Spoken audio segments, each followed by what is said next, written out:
Self-compassion is hugely important, as is mindfulness.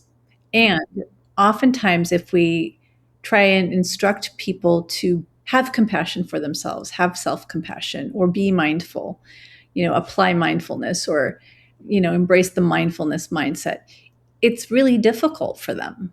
And it can actually cause shame.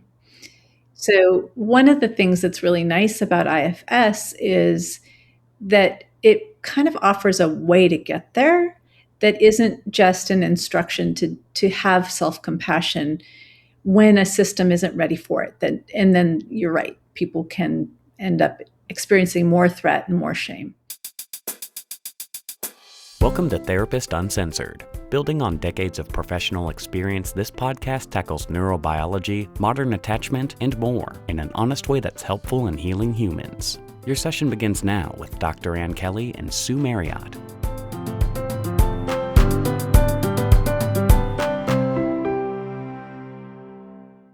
Hey, you guys. While we know relationships are wonderful, they are also really hard. Many of us believe that they shouldn't be, that if we have good connection and good communication, things will just go smoothly. But it's really that belief that can make us feel stubborn and even more hopeless. So relationships take work. It does for Sue and I. We can make it look easy. It's not.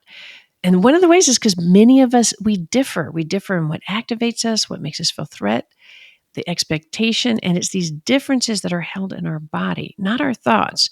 And they influence how we talk, how we love, how we fight.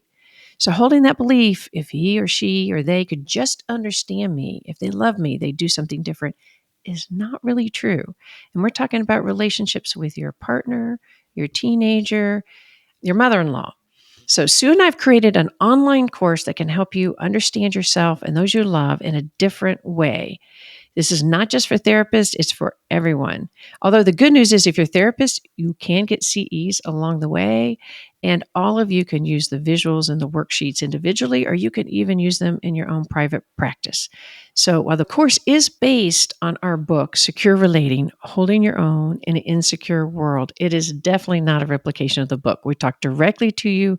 You learn how to understand more deeply your attachment, those you love, the neuroscience behind it, and how to build secure types of connections right now in your everyday relationships. Rather than changing one another, y'all can shift together in very important ways. It's very powerful. We're getting great reviews. Check it out. It's at therapistuncensored.com/BAS. Therapistuncensored.com/BAS. The BAS stands for Beyond Attachment Styles, the Science of Growing Secure Adult Relationships. And by the way, the cost of the course is about the amount of one individual therapy session, and yet you get hours and hours and hours of what we think is extremely valuable information. So check it out. Hey everyone, I'm excited about this 3-part series focusing on anxiety, obsessional thoughts, and the spectrum of OCD. Most of us are dealing with more stress and anxiety than we know what to do with. We check the news, it's a catastrophe. It can be so hard to turn our anxious brains off so that we can be more connected to ourselves and those we love. But here's the truth. We all have worry. We all have intrusive thoughts, whether they're about the state of the world, your kids' health, or maybe it's fear of rejection from your partner, your friends.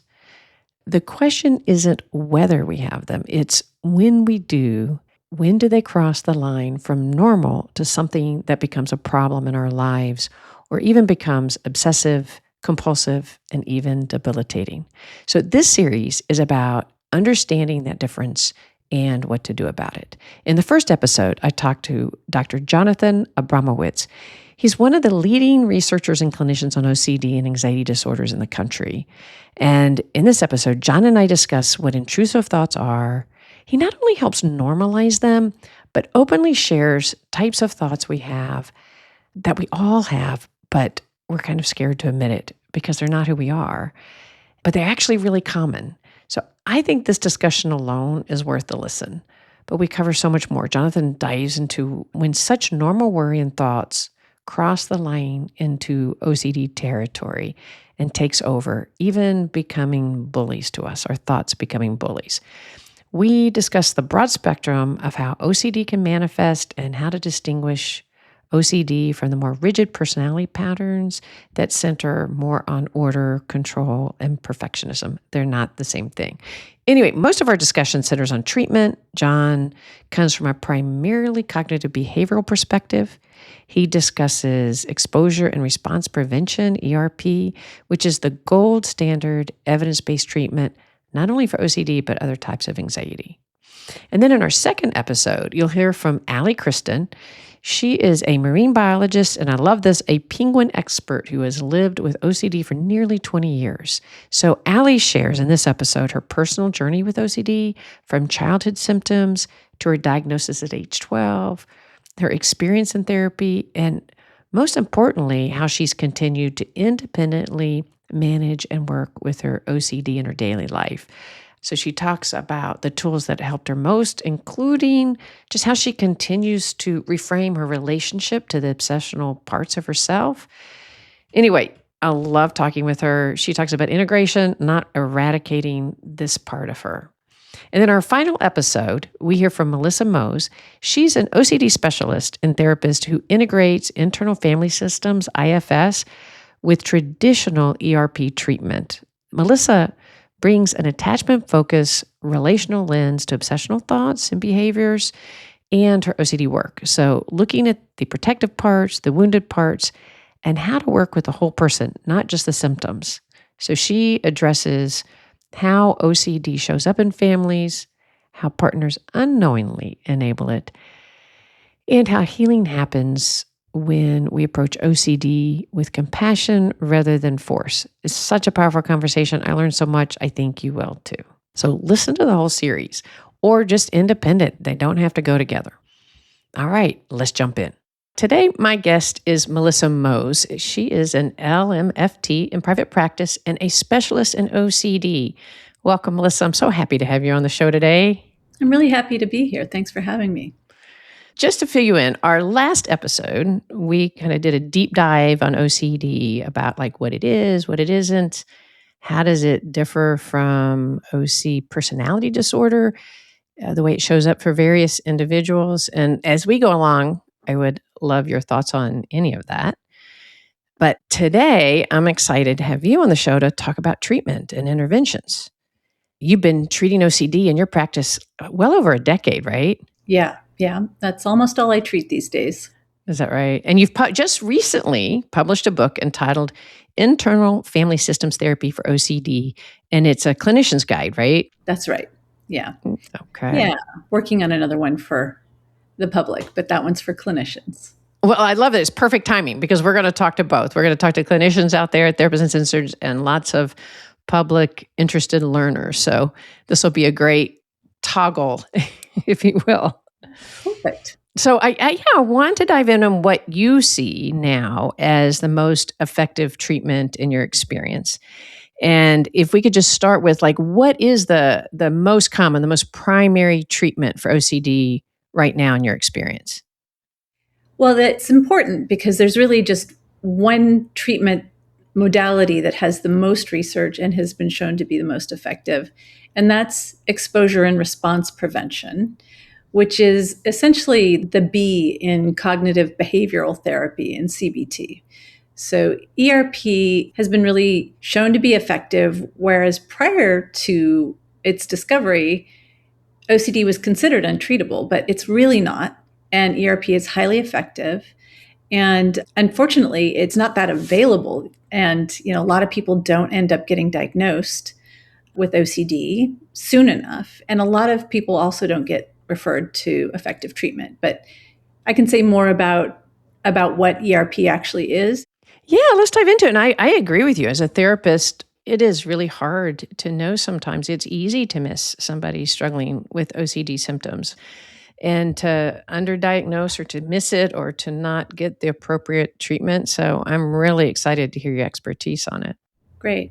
Yeah, the International OCD Foundation just did the largest study of people with OCD yet and published a white paper. So people, maybe in your show notes, could go to the International OCD Foundation and find that information. There's tons of resources out there. The diagnosis, misdiagnosis, and getting proper treatment early is near and dear to my heart because I had already been a mental health professional for 15 years when my daughter's OCD came on. And I did everything wrong. I thought I should be really equipped as a therapist, right, to help her. And so many people really didn't know what it was. And we went through multiple, attempts to try and get her help. And when we did, we finally got her into some intensive treatment and she did exposure and response prevention. And I watched it work. It was remarkable from like a really scary situation and a little girl who could barely function. And in 3 weeks, I was seeing a difference. So that's when I said, I want to learn to do that. And that's when I revamped my career and started specializing in OCD. Wow. Yeah, our personal experience so often informs our direction, doesn't it? It really does. It really does. Would you mind if we kind of dove into that? Like you describe in your book, it must have just been so stressful. And you describe in your book, I think she was a third grader, is that right? Yeah. Like what happens? Like, because as parents, just to kind of understand that, she woke up one day with really kind of sudden onset, right? So can you kind of give a little bit of detail about what happened? Sure, happy to. And she's given me permission to do that, which is really nice. She's now embarking on her career as a therapist, which is great. In her case, it was a sudden onset.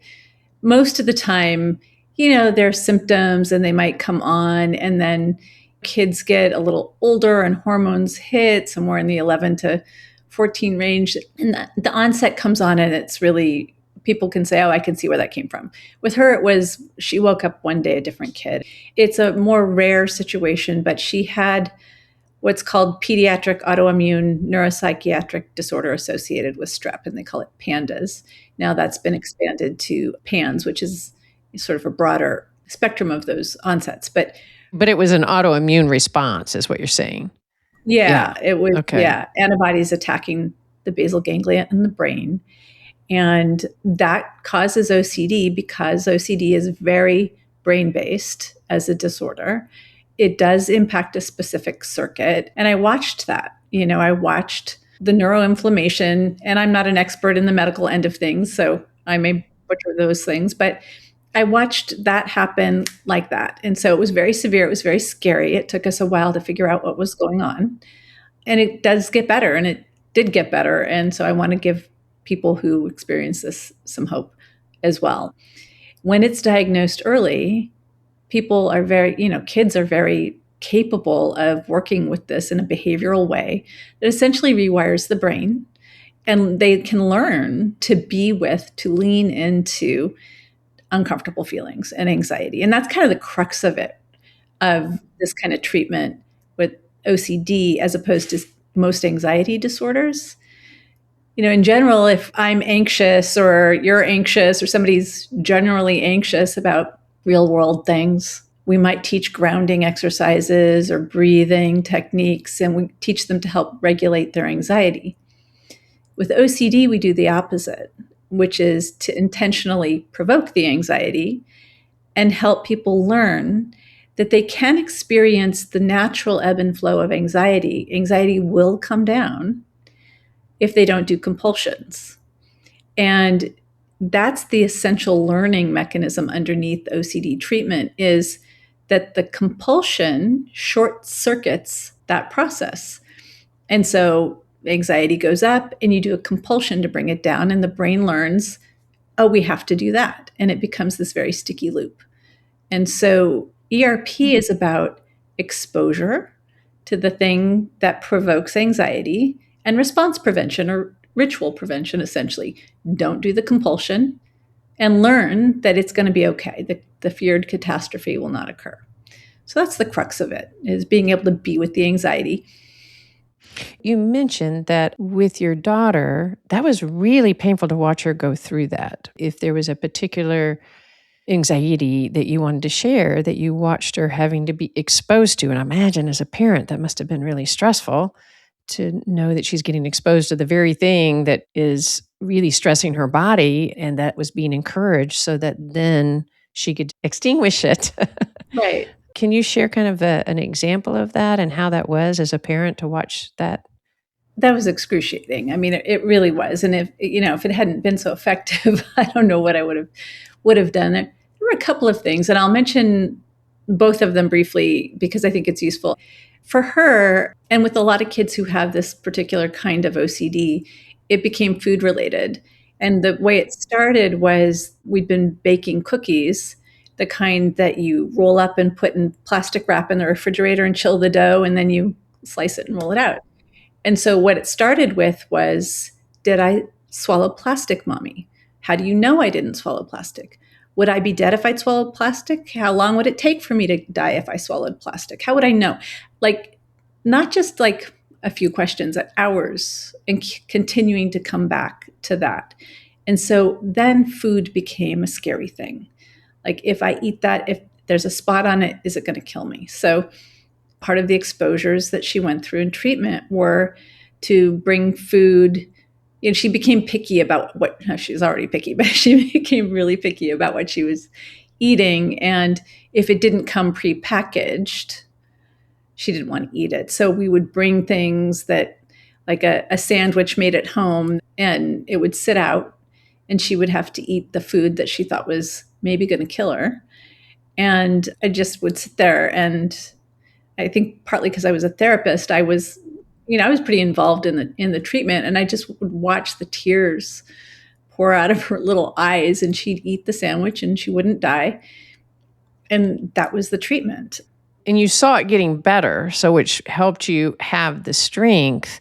I imagine, that there may be many kids that would be non-compliant or many adults that would be non-compliant if that is really creating that much distress to say, I am not going to do it. So you probably had to really work on the trust and the engagement in that process. Sure. And that's the extreme. I mean, that was like intense life or death fear, right? So there were other things that she was afraid of. And typically what we do is we kind of scaffold these exposures so that they're successful at first with somebody, especially getting buy-in, right? So helping somebody have a small, scary experience and get through it successfully builds the trust that then they can do something that causes a little more. So you'll use the SUDS, on a scale of 1 to 10, how scary is this for you if you don't do the compulsion? And so that one would have been one of her 10s. So then she also started with smaller things. A lot of times it's something 10 times on a piece of paper that scares you. So, there was a lot of that. And there's generally homework because, being in treatment is one thing, but some of these fears are very location sensitive, right? So being able to do it over here in my therapist's office, like if I'm exposed to my therapist's pen, for instance, if pens are scary, doesn't mean all pens are safe. That one was. So you want to have people practice this outside. But yes, she had other fears. Sometimes it's very irrational with OCD. Things like a color gets associated with something scary, or in her case, Whitney Houston had just died and she was on magazine covers and she didn't know what happened to Whitney Houston, but she's like, what if I do what Whitney Houston did? So we did exposures to Whitney Houston pictures, like making a collage and having her write, I love Whitney Houston. You have to get really creative when you're doing this work and sort of kind of tap into what is really underneath this fear. It's obviously not about sandwiches or Whitney Houston. It's like this fundamental fear of dying or uncertainty or not being a good person for some people, or, offending a deity, or, that it can be any number of really deep fears, but it gets displaced onto something that I can fix in the world effectively to calm myself down. So something that I have no control over, now I have connected to something that I perceived control over. And then, if I don't do what Whitney Houston did, then I'm going to be okay. But now I need to know everything Whitney Houston did. And so that's where the more obsessive thoughts and then the compulsion comes in. Is that right? Yeah. Essentially. Yeah. And then what is the role of the therapist in that the strict model, the ERP model, what is the role of the therapist during the exposure process? It's really to help support the person in maximizing their contact with the fear, really. So a lot of times what people will do if they're not doing external rituals is they'll do internal rituals, and they'll mentally fix it, or they'll tell themselves, okay, well, I'm just going to wash my hands when I get home, or, it's going to be fine, or they'll do some self-reassurance internally. And so we're sitting with people trying to help them not distract themselves or use a grounding technique, because you don't really want somebody to find another way to relieve their anxiety. The point is, hey, you can have this feeling.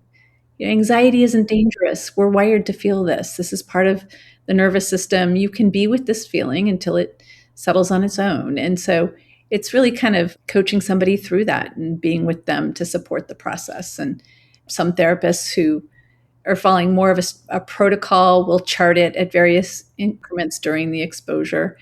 And the idea is just to stay with it until it comes down and to have a successful experience being with me and guided through that. And then that you can take that and go replicate it at home. Wow. Okay. That's wonderful to kind of get that walkthrough. That's really helpful. And then you saw it be extremely effective with your daughter, even though it was difficult. And that gave you a lot of momentum to go, I'm going to turn towards this and become an expert. And after years of like training and learning and doing ERP, you described in your book, you felt some limitations in that. Can you talk about that? My way into this work has sort of been circuitous. I started as more of a psychodynamically attachment-focused therapist and worked with teens and families. And then I began to do this work. And a colleague of mine encouraged me to take an internal family systems training, which I didn't know much about other than it sounded really fascinating. And so I did. And I realized it kind of brought me back to where I began as a therapist, and even before becoming a therapist, which was with a meditation practice. So I, being a longtime practitioner of meditation, had various thoughts and feelings about the whole mindfulness implementation in the therapy world. Incredible movement and really wonderful. And, everything becomes a tool and certain things get segmented. So what internal family systems did for me is sort of point out that I should probably explain it a little bit more before I get into too much of it. But it's a more relational model. And as a relational therapist, I often found myself doing ERP, and there is something missing when, first of all, you have clients who don't want to participate, like you mentioned, or they say they want to participate and you can see them being compliant, but there's something else going on. They're showing up and they're doing the work. Or you see people who, and I have a longstanding client right now who has done all of the residential treatment, intensive outpatient treatments, and her report was that she'd been doing ERP. She's had OCD her whole life. She's been doing exposure and response prevention. She knows to dismiss her thoughts, that OCD thoughts are not to be listened to, and her feelings aren't facts. She's like, how do I even know what I want in life? So there's this whole other dimension to being human that isn't this OCD circuit. So how do we address the whole humanity of the person sitting in front of us? How do you talk about real life issues like, do I want a divorce? Or, how do I choose a career without distracting from the OCD treatment, right? So a lot of people in the OCD treatment world only treat OCD, and they, for good reason. If you don't really focus on that with somebody who has severe OCD, and OCD can be disabling, you're really doing somebody a disservice. You're kind of diluting the treatment, and it isn't as effective as quickly. So you have to find this balancing act between, oh, you have other things going on in life, let's talk about that, and wait a minute, we're here to focus on the OCD. And so I found myself holding this tension of my more relational stance as a generalist, and an attachment-focused therapist. The IFS model and this very specific work I was doing. And I found what I felt was the connection, which was in this mindfulness moment, this thing that both the IFS world and the ERP world were actually doing, even though they would say, the two very, very different styles that tend to not like each other very much, and tend to find fault with each other a little bit. But essentially at their root, I'm like, they're doing the same thing. And that's how I got into kind of bringing them into the work together. That's definitely why I got excited when I found your book, because I that was my understanding as I was looking at kind of the opposite, kind of the tensions. And like you said, anybody that you're going to see, they may be presenting with the OCD issue, and that's their primary concern, and that's what I want to work on. But they're also in relationships, or their parents, or they have peers, and the relational element is so important, and mindfulness is so important. And it sounds like the integration you have experienced now that you've integrated that in your practice, the integration and working with people with OCD has been really effective. It really has, because it's the both and, which is kind of tends to be what I do with everything in my life anyway. But we know that OCD isn't necessarily caused by trauma, even if it's sometimes triggered by trauma.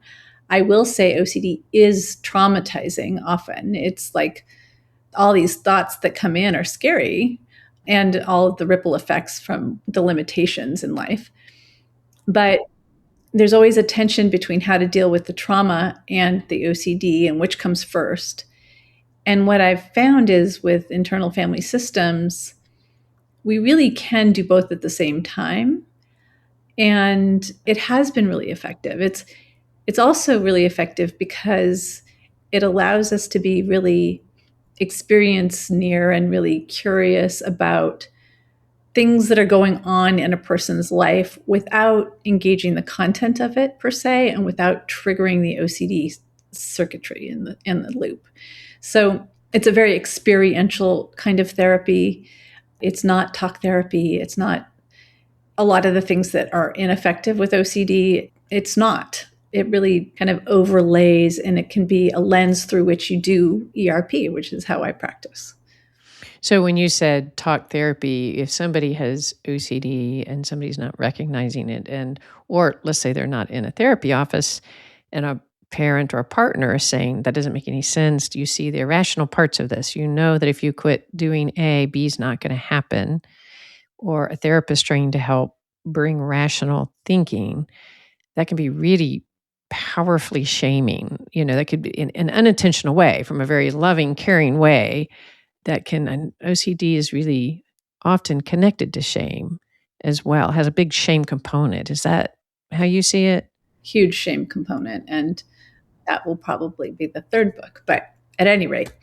Well, but if you wouldn't mind dropping that in, because it feels really relevant in how you talked about IFS, in that the idea of, like, if I'm trying to extinguish something, a thought or a behavior, and I can't, and underneath I have a lot of shame, that can feel very dangerous. That can activate our entire body in a more protective, defensive place just in and of itself, right? Absolutely. I think that you said a couple of things about the talk therapy, and then I'll move into that, because I do think that talking about OCD we know is ineffective, but it can be ineffective for two reasons. One is what you named, which is that people are arguing with OCD or criticizing a person for being irrational. And the other side of it is oftentimes really compassionate, well-intentioned therapists can sit and do reassurance compulsions with a client for years and just help trying to build their self-worth and reassure them that, of course, you're not a bad person. Everybody has thoughts like that. And that can also essentially be accommodating OCD and make it worse in that way as well. It's less shaming, but it eventually, just makes OCD worse and worse over the years. Can you give me an example, and why is that? Why is the reassuring, let's say somebody has a very chronic obsession about, let's say, being rejected or being left behind or something like that, and the therapist is reassuring that they're not rejectable, et cetera, how would that not serve them? Well, compulsions come in a variety of ways, and reassurance seeking is one of the categories of compulsion. It's essentially another way of checking to make sure that I'm okay, right? So if I think I left the stove on, I might go back and look, right? And that would be a compulsion. Maybe it would be normal if I just did it once, right? Did I leave the stove on? I'll go check. But somebody with OCD has the doubt come up again. Did I see that right? What if this happened? What if I jiggled it? Those kinds of things. And they'll go back again and check and again and check and again and check. So if somebody has intrusive thoughts about, am I a good enough person? Or what if I offended that person and they don't like me? And those harm thoughts are coming up, or those doubts really keep surfacing. They might check and ask for reassurance, like, was that okay? Are you mad at me? Or I didn't do anything wrong? Or so reassurance seeking compulsions are inviting essentially another person into the OCD to do the compulsion too. That's where I did everything wrong as a mom. Did I, eat plastic on me? Of course you didn't eat plastic. How would I know? Well, you would, yeah, no, that's not what happened. We took the plastic off. I would reassure her for hours. Is that a volcano? No, we don't have volcanoes.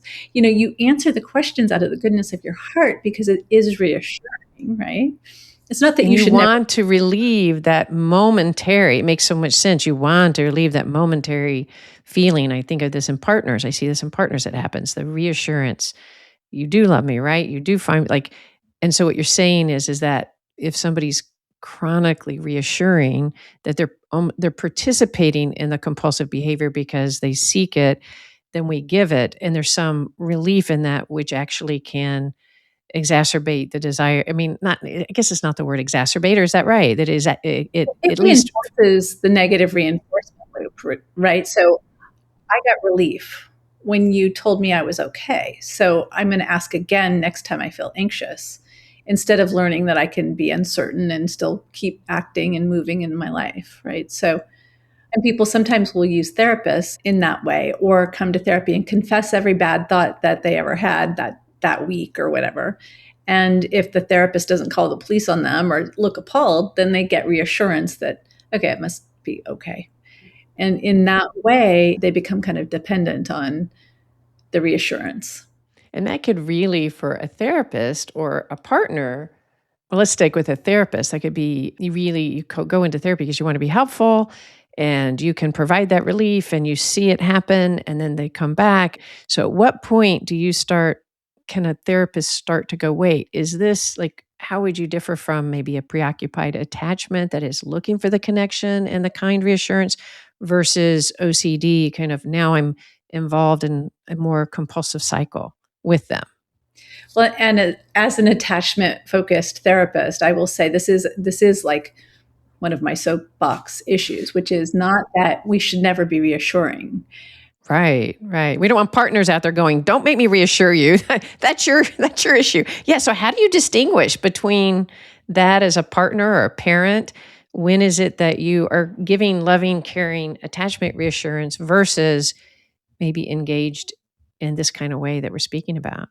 When I'm being reassuring in response to a reassurance-seeking question that is compulsive, then I'm accommodating OCD. So giving reassurance is an accommodation to a reassurance-seeking compulsion. And I think that's what sometimes if you have a weekend training in ERP, you're taught not to be reassuring. And a lot of therapists will I'm not going to reassure you. Well, we need to be a reassuring presence. We can be a reassuring presence. And it comes from not just our words, but our way of being with somebody, our unconditional positive regard, our reflecting accurately.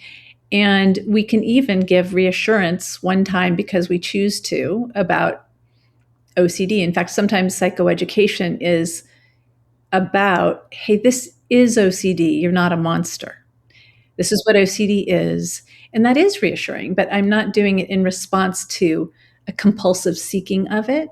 And I'm not doing it specifically to reduce their anxiety. So what I learned as a parent was anything that I'm doing solely because I want to reduce my child's anxiety or prevent it, right? That I wouldn't be saying or doing otherwise. That's accommodation because I'm doing it to get rid of her anxiety. I'm doing it as a tool to calm her down. So that's really the differentiation. Is this something I would be saying because I care or because I can tell relationally you're, feeling insecure and you don't have OCD, right? If you have OCD, you're a little bit extra alert to that. And it's not that you can never be reassuring or kind. It's that you're really on the lookout for, is this being pulled from me in order to neutralize their distress? That's so important just relationally, right? Even when we're not talking about OCD, but very important with OCD. Like what I hear you saying, if I'm hearing it accurately, is to be really aware of I saying it just so that I am like as a tool to be able to join their thinking and release them of it. So it's not necessarily then as relational because I'm not in my own body where I might not be feeling the care in the moment. I'm feeling anxiety about your anxiety. And so I'm just trying to, as a tool, serve whatever it is I think you need. And that happens in relationship with somebody that has constant reassurance seeking. It's at some point I'm reassuring you that I care, but I can't feel that I'm caring because there's something in my body that says I'm kind of being used as a tool. I mean, not consciously, but you can't, I think it's really an aha moment you're giving me because to be inside your body and to say, oh, I really do care. I really am attracted to you, or I'm really whatever it is. That's in a relational experience that somebody can trust. And I imagine when it's more attachment oriented or just regular insecurity, which we can have, then there's a connection in that. Then there's some actual resolution to that, or it's like, that feels like I really can trust you. There's something that moves. And with OCD is what I'm hearing, and this can happen actually just with attachment issues too, that it doesn't provide a satisfaction. It just like feeds a moment, but then I need more and I need more. And then you can feel that now we're engaged in something. Am I getting that accurately? Yeah, because Okay. essentially, if I jump in to fix your anxiety, it's because I can't tolerate you being anxious, or like, you see that with, the parent-child thing is like, so there's that fixing piece, but also true compassion. Real compassion is about being able to be with the suffering of another. And also really there's a respectful element to, I have the confidence that you can handle this feeling. I'm not going to send that kind of unintentional message of this is too much, you can't handle it, or anxiety is bad. So, the compassionate response really is that respectful compassion or acceptance. I know this is really hard for you. And this is what we teach family members in terms of how to manage accommodating. I know this is hard for you, so I'm not dismissing it and telling you it should be fine, it's irrational. And I have the confidence that you can get through this. I'm here with you. I know you can get through this. And what I've found with IFS is it's the internal attachment relationship. It's a self to part relationship where when people can access their self, which is really more of a mindful awareness state, they can be with the parts of them that are anxious, just like we talked about being with a partner or a child. Like, be with their anxious parts, their feelings and their thoughts, without having to fix them. Because the fixing kind of pushes them away and sends a message of, we don't want you. And the allowing and being with is this internally relational, really attachment focused way of doing exposure therapy. So that's the connection to the external family system and the internal family system.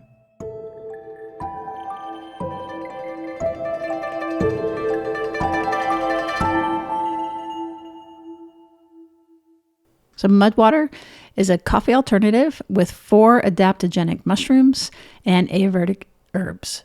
With only a fraction of caffeine as a cup of coffee, you get energy without anxiety, jitters, or the crash of coffee.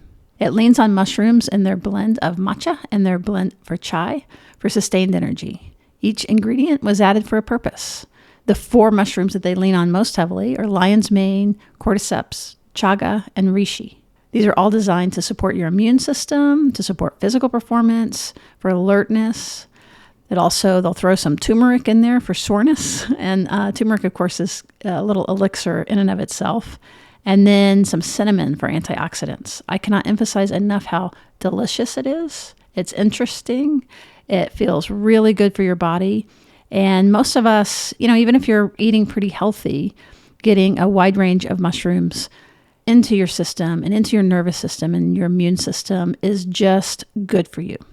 So I encourage you to go to mudwater.com/TU so that you'll get the discount that they offer our listeners of 15%. It's Mudwater, MUDWTR.com/TU for 15% off. It will come with this cute little tin. It comes with some sample packets. It also comes with this crazy baby frother that is USB rechargeable. And I've had such a blast with it with my cacao that's what I have been adding to my morning ritual. It tastes delicious. And because I'm not a big coffee drinker, it gives me what coffee does for many people, which is the ritual. I can sit outside and drink it. It's delicious. Now, some of their versions don't have any caffeine. So, for example, you could have turmeric in the middle of the day. What's so great is how good it tastes, even though it's good for you. So there's no suffering here. So I really encourage you to go to mudwater.com/TU. That's MUDWTR.com/TU. And for our listeners, by going to that particular link, you're going to get 15% off. But you're also supporting the show because these folks are the ones that are helping make our podcast free for everybody. Mudwater.com/TU. Check it out.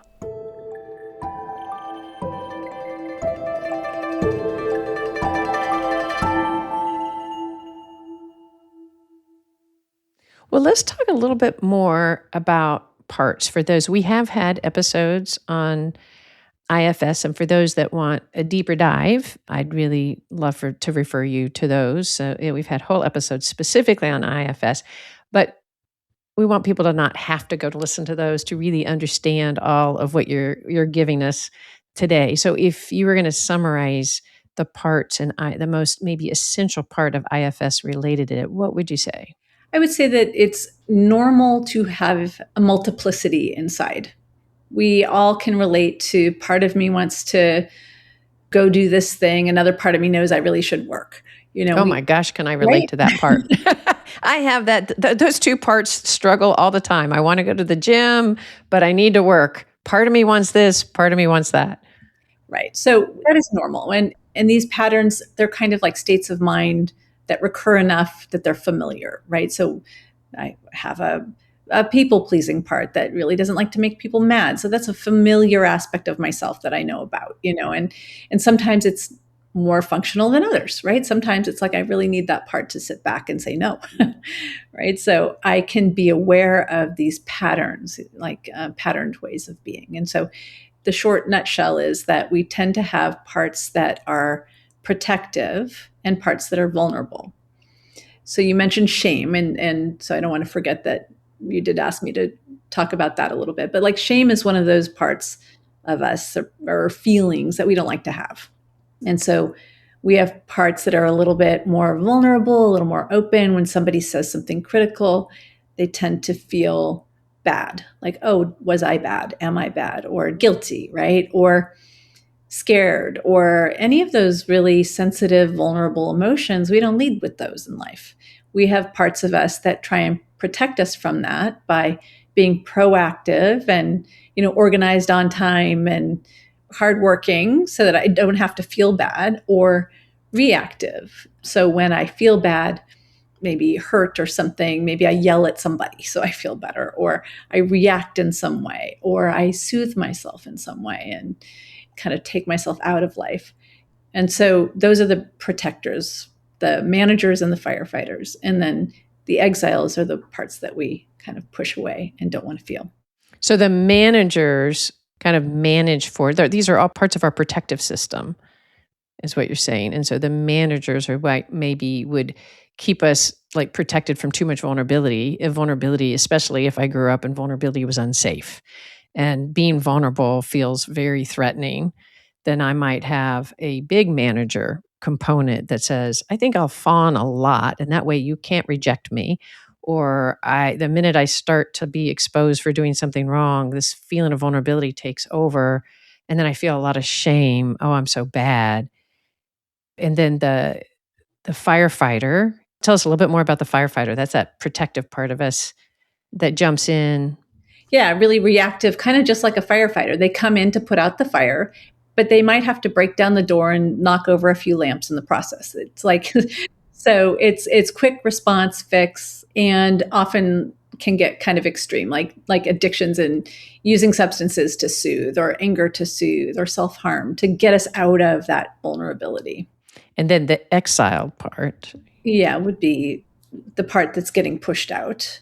The parts of us that wasn't allowed to sort of be fully in existence. The vulnerable part that instead of feeling safe had to hide. So that's, we could have an exiled part that just isn't able to sort of fully get integrated. Yeah, so basically, these are parts that don't get heard or felt. So they tend to get louder because they want to be heard or felt, or kind of rescued or something. They don't, it's so it shows up in a variety of ways. And shame is definitely a big one. I was just thinking about what we were saying earlier about fixing somebody else's anxiety.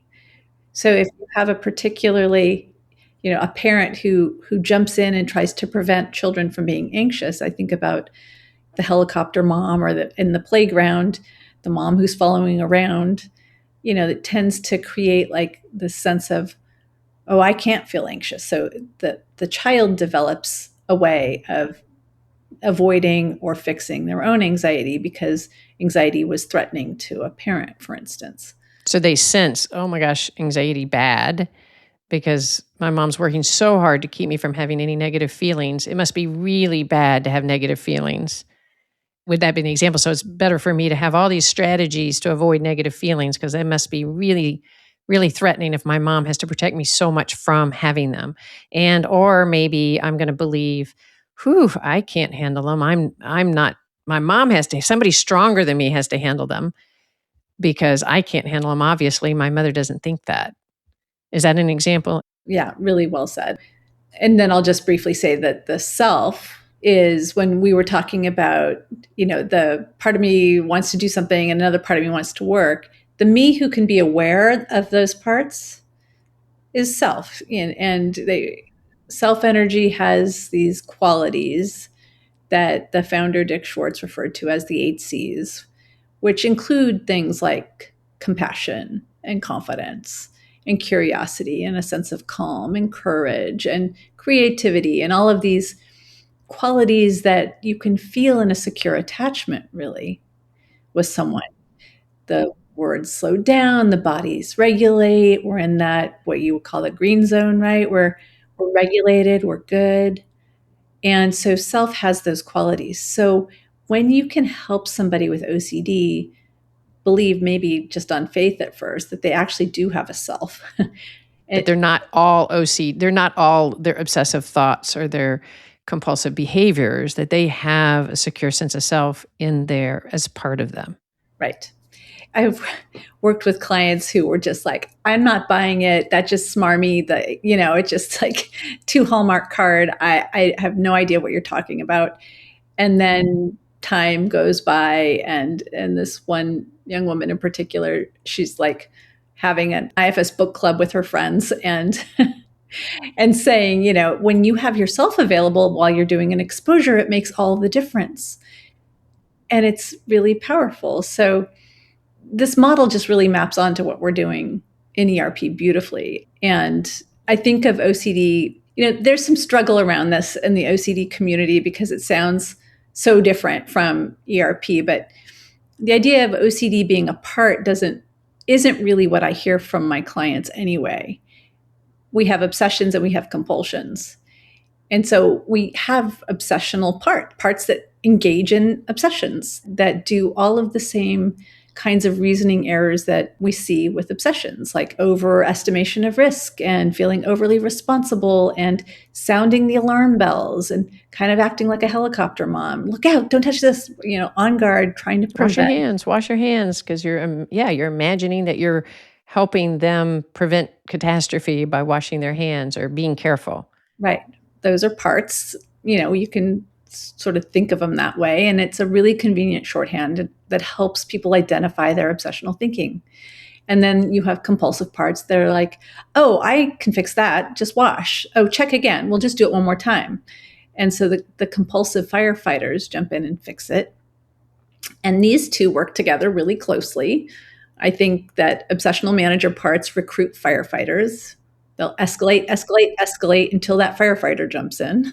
And the firefighter's the rescuer. I love, because if I'm having this fear about my child not washing their hands or falling, and then I develop these compulsive kind of behaviors by checking and checking and checking, I can see what you're saying. It feels like it makes sense like that. So the firefighter is reducing my anxiety and my distress by having me check. I'm checking. So we're in a cycle of, oh, here's the distress. And then here's this protective firefighter resolving that distress. Exactly. And it works, right? Unfortunately, compulsions work. That's why OCD gets worse and worse. Yes, that makes sense. And yet they don't work in the long term. They don't create that security inside. They don't create the ability to be with all parts of yourself, including the exiled parts. So response prevention involves these protective parts, getting them to pause for a minute. And the exposure aspect of IFS is really moving into contact with what's being exiled. And so the part that's feeling scared, the part that's uncertain, am I bad? What if I'm bad? Like that's feeling all of these things that we don't want to feel, that OCD fixes in the short term. We really turn towards that and welcome that part. And so we're doing exposure in a relational way, in an attachment focused way. Blending, accessing self energy, allowing self to be with the exile. It's not the same as grounding or doing breathing techniques to bring the anxiety down, because actually we're welcoming the anxiety in. We're welcoming, it's not always anxiety, disgust, distressed, uncertainty, whatever it happens to be, shame, anger. Whatever we can't have, we're welcoming in, and we're allowing it to really be experienced fully. If we were going to take our example of maybe the helicopter mom that is checking on the child a lot, and it's not just a high caring, there's a compulsive part of it. I've got to see this. I've got to wash hands. I've got to keep. Could you walk us through in kind of shorthand? Like, can you imagine an IFS session with this person in helping them understand first these different parts? Could you just walk us through a little bit what that would look like directly with that situation?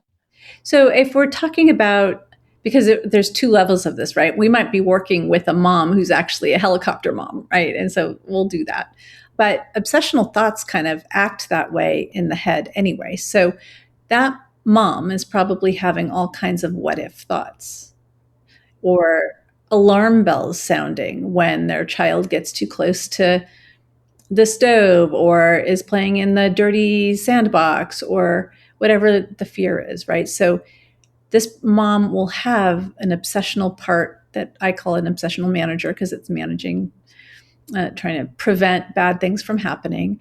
What if they get sick? What if they get burned? What if all of these things that are happening? And then she's going to have urges to fix it. So I'm going to start with really helping her map out these parts and feel like, well, what's the thought? What's all the what if thinking? What are the obsessions? And then what is the urge? Like, what's the ritual? What are you going to do to fix it? And help her really get to know what these feel like in her body. Because just like we were talking about self, anxious parts have a felt sense about them. Like people can know, like, that doesn't sound like me. And sometimes I will actually kind of cue them into that. Like, how does that thought sound in your head? How does it show up? if you were to embody that part and act it out, how would it stand? Like a lot of times they're anxious parts and you can feel it, right? So really helping people identify that part more quickly. Is that hard? Because I can imagine if I'm going to be that parent in this moment, I can imagine my what ifs are real, right? We just had, hand washing, we just had an epidemic, a pandemic, right? Like the realness of it. And I might come to you only because I'm having relational stress because my, husband won't listen to me and it's very logical. So I imagine sometimes that step into recognizing it as different parts is the most important step. Like, and because it's very validating. Yes, those are real possibilities. When you said, let's identify the what ifs, she's going to say, but they are real what ifs. Sure. Yeah. And so let's differentiate between a mom who's just sort of an anxious mom and a mom who has OCD. The pandemic was a great example of that, right? So normally we would do a lot of exposures around getting dirty and not washing your hands and eating food, right? I might go with a client to the mall and touch railings and eat food without washing, right? And then that happened and it's like, well, we can't do that anymore. So what do you do? Well, it's CDC guidelines and no more. So what would be, given that person's community and context, is there extra anxious helicopter momming going on, right? What's excessive? And if that person has OCD, there's going to be this sense of urgency and have tos and can'ts, and it becomes repetitive. Oh, rather than just preferences. So if it's a preference that you wash your hands, that's one thing. But if it's like if I'm going to be anxious because it's not going to happen, it moves from a preference to this feeling in my body. If you don't, I can't let that go. That's going to be a sign of it being more on the obsessive end. Yeah, and there's a repetitive nature to it, and it does get worse over time. And it's not just for me, it's going to be for my family members. And a lot of times, actually, the washing compulsion isn't even about getting sick. It's washing away a feeling of things being off, or sometimes it's not even rational. That's another clue that it's OCD, is that the compulsions aren't necessarily rationally related to what the fear is, but it's a reset. It's a mental reset button. So, if I'm working with a mom who has OCD, it might look a little different than if I'm working with an anxious mom, but we're going to be doing, if we're doing IFS, we're getting to know the parts so that we can help them unblend. So yes, you're right. It's really hard at first. So when we do that, let's say I'm the client and you've helped me kind of really recognize that the anxiety in my body is there and kind of perpetually there if it doesn't happen. So I'm starting to understand that this is more of an obsessive part in my compulsion to make them do it. And I've moved there and you're working with me and I'm starting to realize these different parts. And let's just say we've been successful. What would the insights I would have about these different parts and how would I relate to them differently having gone through IFS, ERP? Yeah, from doing this work, ideally, we don't get rid of parts. So I might have, or a client might have an obsessive intrusive thought flare up, but would be able to see it and relate to it differently and notice it. Might have an urge to have a compulsion, but can have that moment of mindfulness, of awareness, and choose self-leadership. So the idea is that I can see this going on. In IFS, folks talk to their parts a fair amount, right? So it's a matter of like, I see you, I hear you, thanks for trying to help. It's not about defeat the OCD bully. It's like, this is a part of me that's trying to protect me, but I've got this. And so the goal is I'm in harmony with my parts. I can feel them coming and going. I can notice them and stay in self-leadership. So I can choose to act even when I'm uncertain. I can choose to move forward and not do compulsions, even though it's uncomfortable. I can be with the parts and continue to function. That's the long term. That makes a lot of sense. And it feels like, as you talk about it, I could really feel, imagining being on the other end of that, less activated by pressure to get there fast, as well as a little less shame because you've really conceptualized these different parts of this process rather than being dysfunctional and off that needs to just be extinguished. You're saying these are really, which I think is what's so lovely about parts work, these are really important part. And we love talking about our defenses as being real protectors. And so you're helping this parent, like these are real protectors. You love your kids and you're trying to protect them. And your body's protecting you. And so you've developed a different relationship that involves a lot less shame, a lot less, and I don't necessarily have to extinguish bad parts.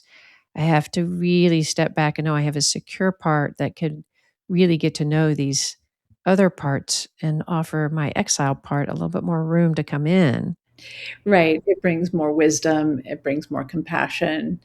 And even the parts that are carrying shame, there's this concept of a feared possible self that sort of seeped into the inference-based CBT world, which we didn't really address, which is another whole topic. But the concept is really important because at the core of it all is this fear of what if I'm the kind of person who would or be careless or hurt someone, and that is often carried as a burdened belief by an exile, right? So when we're doing exposures, we're not doing it just to tolerate the discomfort. We're doing it to open our heart to a part of us that's feeling a lot of pain and shame. Like it's a real welcoming of this other feeling that this one's been carrying alone, right? So that's where I think it becomes really lovely work. And it's very healing. In addition, it's healing in that whole human kind of a way that we were talking about earlier, not just in diminishing OCD symptoms.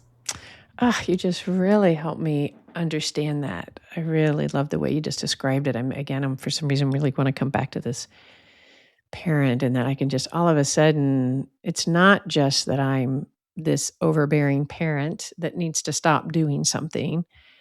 And it's not just that I have these different parts. It's also that I have these like deeply held beliefs that if I don't hold that I'm really responsible. I'm holding so much responsibility around me, and that part needs compassion. That part, like now you're working with that part of me that holds that responsibility and that caring and probably has through much of my life. Like if I'm this parent that needs to, and so you're integrating room for that part to be explored, the part that holds too much responsibility. And where did that come from? And now we're diving into some attachment experience. Absolutely. So all parts can hold these beliefs, the protective ones often that I'm responsible for making sure nothing bad happens. And then there are more vulnerable parts that are holding the feeling of, well, if I miss something, then I'm bad. It was my fault. So there we go, the shame. I'm bad. If I do this, I'm bad. Yeah. So there's the shaming parts and the shameful parts, or the responsible ones that are doing all of the preventative obsessing and overfunctioning, and the ones that are terrified of what would happen if we don't do these compulsions, if we don't be on the lookout all the time. And that core fear is, it's at the root of OCD, but it's often at the root of a lot more. Right. That makes sense.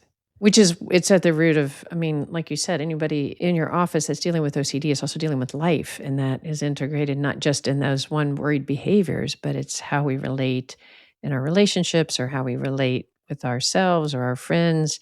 So you're broadening and doing like an extensive, full circle, if you will, instead of just seeing that one component. Exactly. It's not just symptom reduction, although with OCD, to be fair, the symptom reduction can be life-saving. It's huge. Yeah, I would imagine. You mentioned that for your daughter. It's life-saving. You saw effects in 3 weeks, and that must have made an incredible difference. Yeah, and many people are disabled by OCD. So that part is hugely important. And even with those people, they have a whole being who can also heal. And that builds a life worth living and, moving into life beyond OCD once the self leadership is accessed and we can move forward more effectively. And I do think that the field as a whole is much more attuned in this way these days, which is really nice to see. There's a lot of work in self-compassion and Well, it's so interesting you should say that because in my dive on this, there's a relationship between attachment, OCD, and fear of self-compassion, fear of compassion.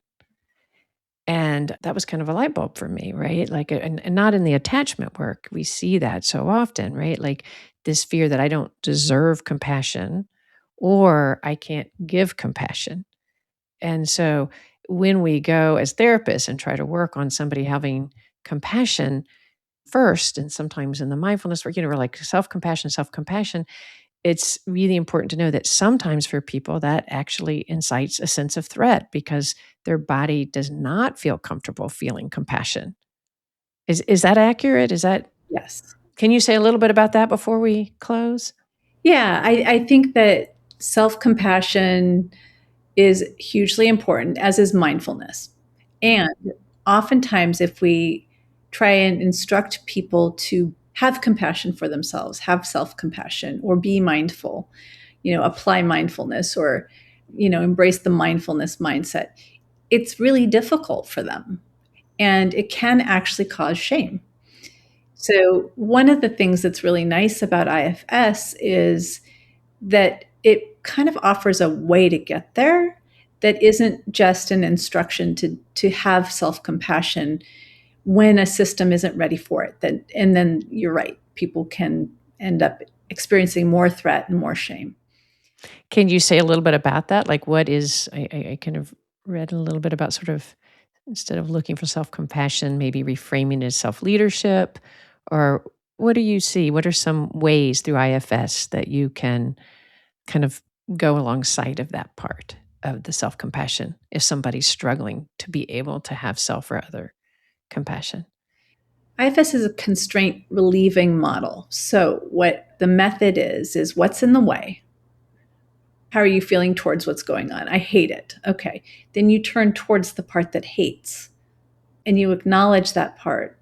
And the whole process of unblending is as soon as you get a little distance from and look at the part that's criticizing or not allowing compassion, just by virtue of looking at it, you differentiate from it a little bit.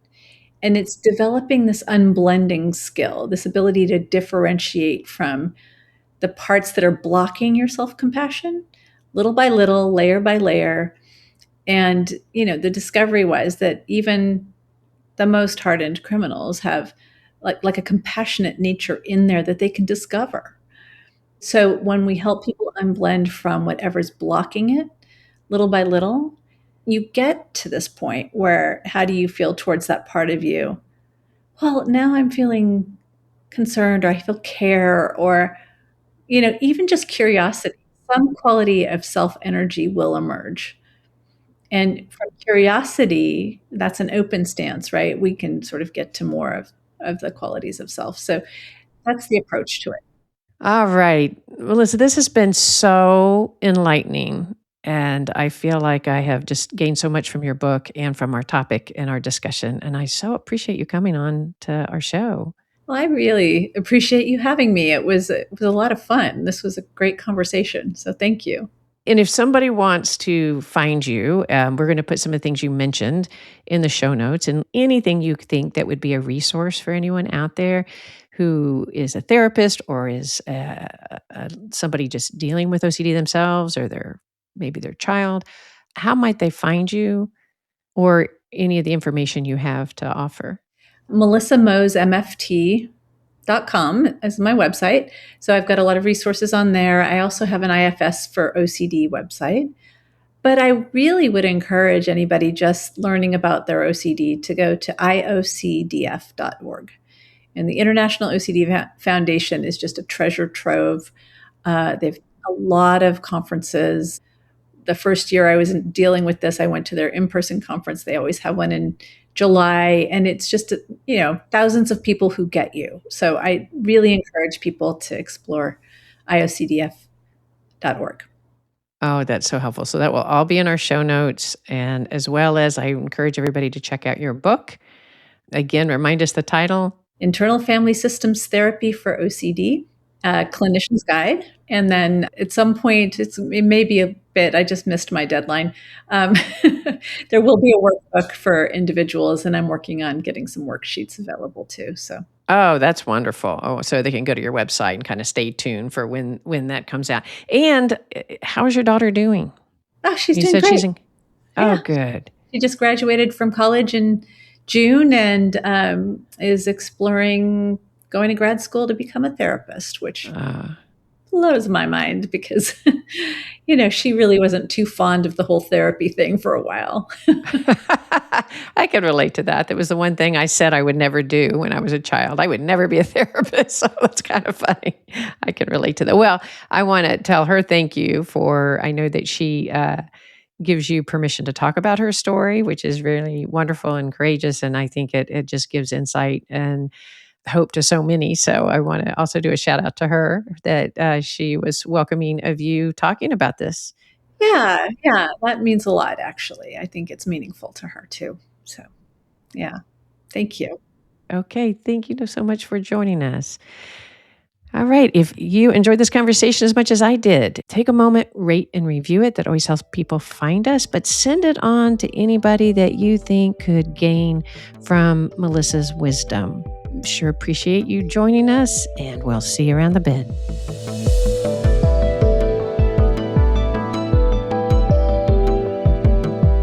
Therapist Uncensored is Ann Kelly and Sue Marriott. This podcast is edited by Jack Anderson.